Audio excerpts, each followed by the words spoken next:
सत्यवतीच्या बापाने सांगितलं मी माझ्या मुलीचं लग्न तुमच्याशी लावेल, पण माझ्या मुलीने तुमच्याशी लग्न केलं, उद्या उठून तुम्हाला मुलगा होईल मुलगी होईल, पण माझा नातू हा हस्तिनापूरचा राजा झाला पाहिजे अशी माझी इच्छा आहे. आणि तुम्हाला जर पहिलेच एक मुलगा आहे भीष्म, तर माझा नातू काही गादीवर बसणार नाही, त्याच्यामुळे मी काही तुम्हाला माझी मुलगी देऊ शकत नाही. शंतनू नाराज झाला.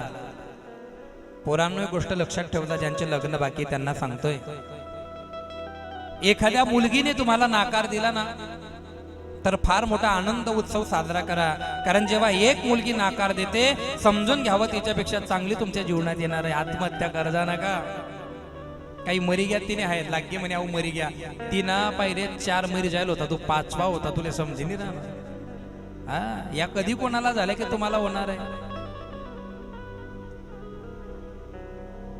कसमे वादे प्यार वफा के, बातें हैं बातों का क्या, कसमे वादे प्यार वफा के, बातें हैं बातों का क्या, कसमे वादे प्यार बातें बातों का.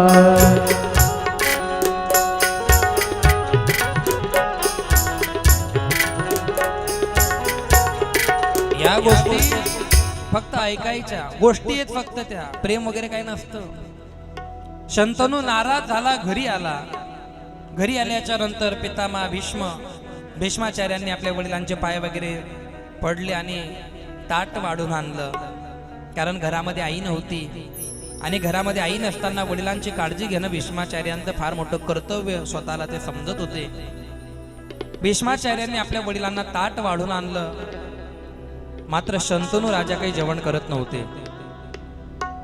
शंतनूच्या डोळ्यामध्ये पाणी होतं, दुःख होतं. आणि बापाचं दुःख जाणणारा या जगतातला पहिला मुलगा म्हणजे भीष्माचार्य आहे.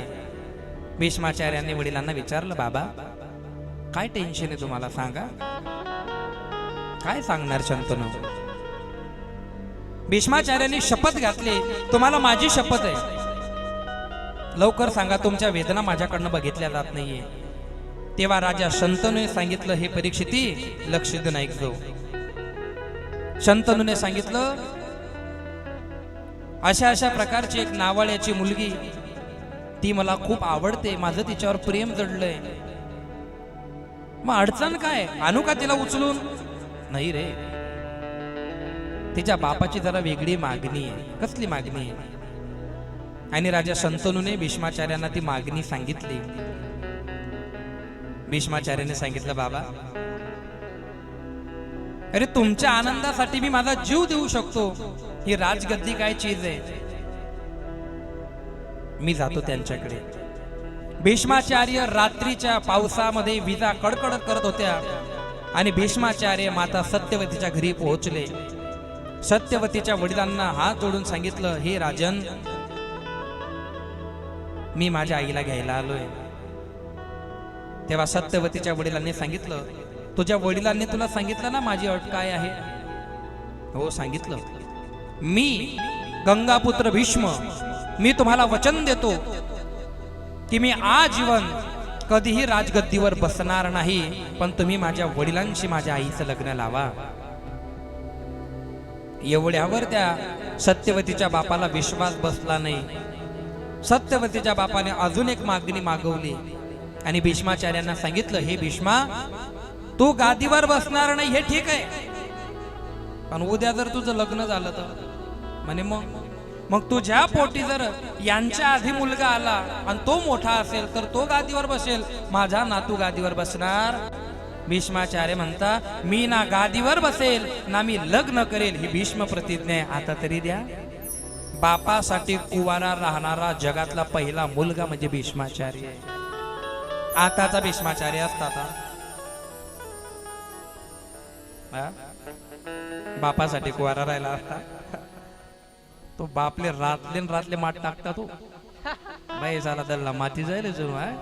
वही घे ना तुम्ही एक चक्कर आता आम ना दिन तू कथा उड्या मारला ना. पण भीष्माचार्य ते भीष्माचार्य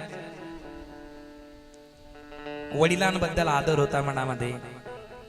घरी गेल्याने सांगितलं लग्नाची तयारी करा. बाबा तुमच्यासाठी मनवलंय माता सत्यवतीला आणि तिच्या वडिलांना.